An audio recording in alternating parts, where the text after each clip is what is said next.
Hey guys, my name is Chase, and today I wanted to give you guys a presentation and go into the weeds of building a really good Airsoft DMR replica. So, like it says, this is a comprehensive guide to the fundamentals of building a precision replica. First and foremost are the primary principles. So, those are consistency and precision. Consistency is the ability to provide and make repeatable shots. So that comes down to things like your FPS grouping, your compression ratios and your compression components, your barrel stability and your hop resistance. But it's not just going to be the rifle that hits those crazy shots. You're going to have to put in the work yourself. That means being discerning about knowing what shots to take and what shots not to take. That means knowing how to lead your shots and knowing the flight path of your BB to maybe hop it over a piece of cover to get someone behind it. A good DMR will not shoot too hard, but it will shoot consistently, and remember that FPS doesn't equal range. Most importantly is going to be your ammo. You want to use the heavy stuff. The short answer is use the heaviest ammo you can afford or hop, and we'll get into hopping heavier BBs later. However, the takeaway is that you want to run as heavy BBs you can get away with. They'll fly further, punch through the foliage, and fly straighter. The only cons are that they cost more. What is it or what isn't it? Let's dispel some myths about DMRs and what they are and aren't. The primary purpose of a DMR is to take longer, accurate shots. The emphasis is on accurate because anyone can put an M150 in an M4 and make it zing a .4 out to 100 meters. But to do that consistently and reliably is where a DMR and marksman are truly made. So it should shoot a heavier BB than a general purpose rifle. It should carry more energy than a general purpose rifle with a lower rate of fire than a general purpose rifle. It doesn't necessarily need to fire that BB at a higher velocity. It just needs to carry more energy into the BB. It doesn't necessarily need to be a large caliber replica. Something like this Novrich pistol configuration actually is a really good DMR setup. You also see people running the Novrich essentially Ruger 1022s. Those can be made into very valid DMRs because the thing is that we're all firing 6mm BBs. Right? So it's not a matter of the size of the replica, it's a matter of what you do to make it fire within those proper conditions.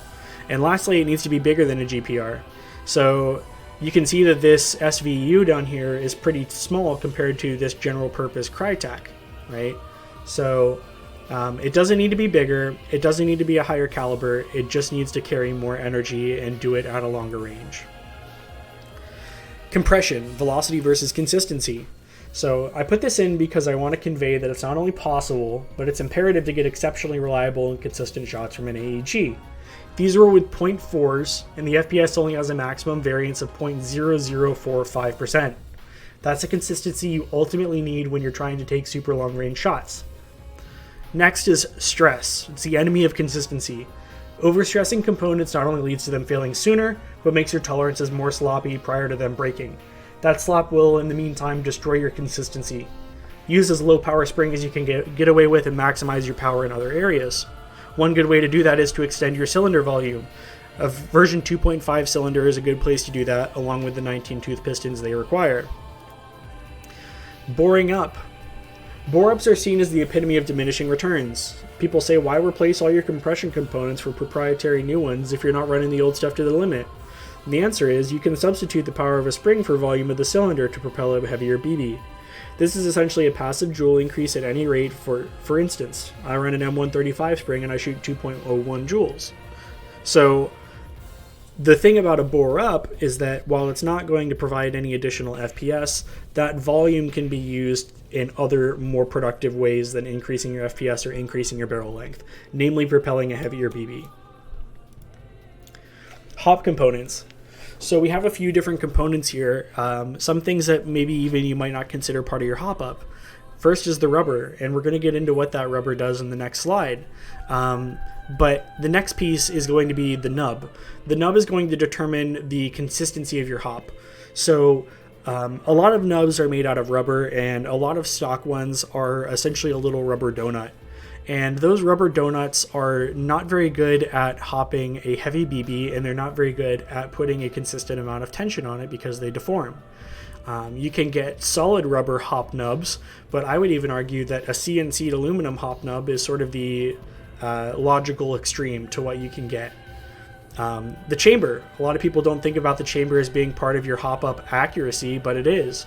Not only does it control how your BBs feed and where your hop components are located and how they interact, but it's also going to be what holds your zero. If you have a loose hop unit or this rotary or your tensioner's loose, there's a good chance you're not going to be retaining the same zero, which is ultimately that consistency that you need. In the barrel window, an often overlooked part of the hop-up assembly, but it is ultimately where the barrel hops. And if you have a poor hop patch that mating to this, then what you're going to find is you're going to have some very inconsistent shots, or you're going to not be able to put them accurately downrange in the first place.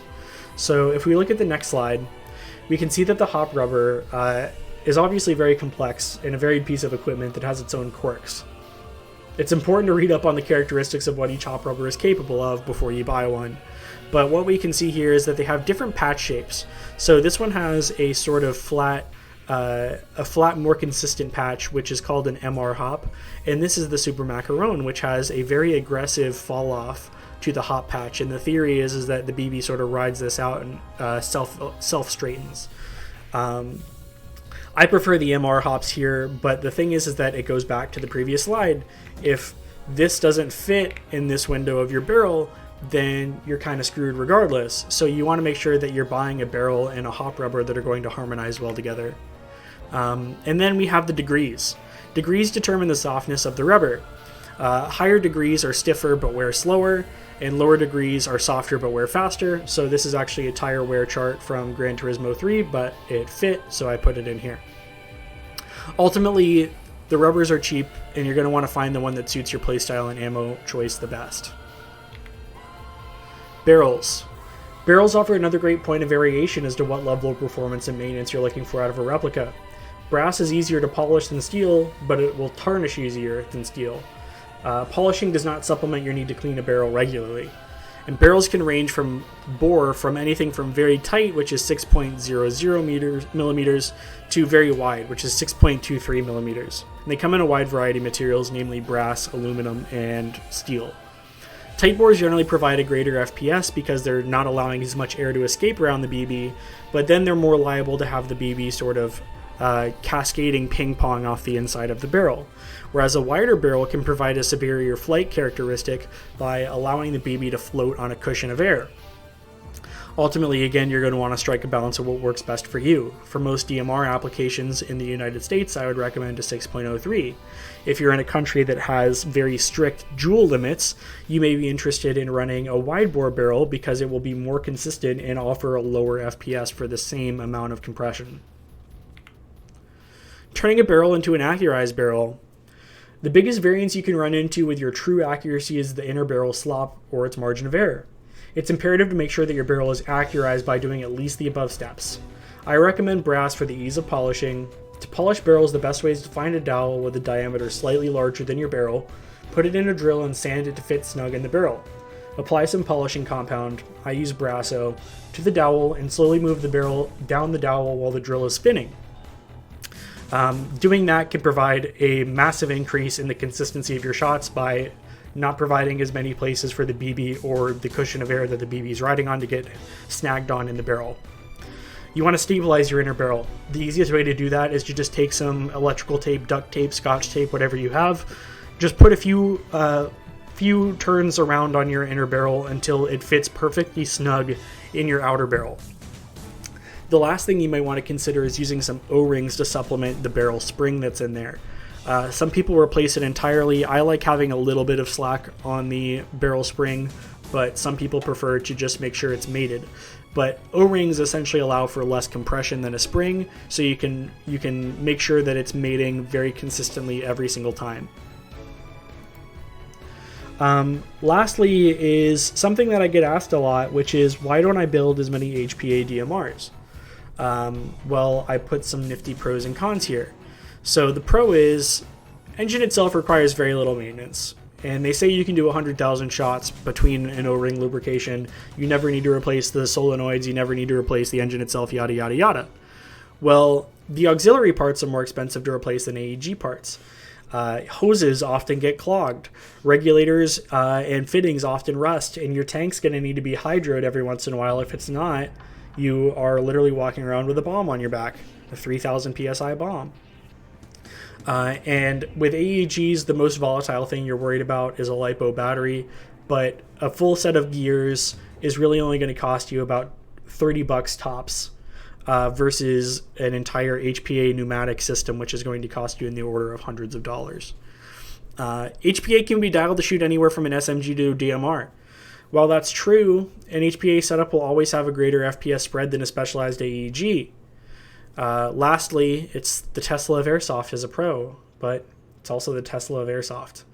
I think that, like electric cars, they're easy to make go fast, they're easy to make do whatever you want, but they sort of lack the soul that you're getting out of an AEG or an internal combustion. So that's just me talking on that. But one thing that I really want to make sure that you guys are essentially taking away from this is that it's really vital to make sure that the compression of your AEG is going to be where you want it to be, and it's going to be super consistent. So that means making sure that regardless of what your FPS limit is, you want your FPS to be shooting within a very tight grouping, because that's going to give you the most accuracy. I hope this guide gave you guys a little bit of an insight as to what the different components are and how you should go about modifying. I didn't put a lot of focus on the gearbox because ultimately I don't think, especially for DMRs, there's as much that goes into modifying the actual gearing in an airsoft gun, even with the motors and stuff. I think if you can nail your compression, you're not going to need to touch your motor, you're not going to need to touch the electronics, you're not going to need to touch the gears, because the compression is ultimately where that rubber hits the road.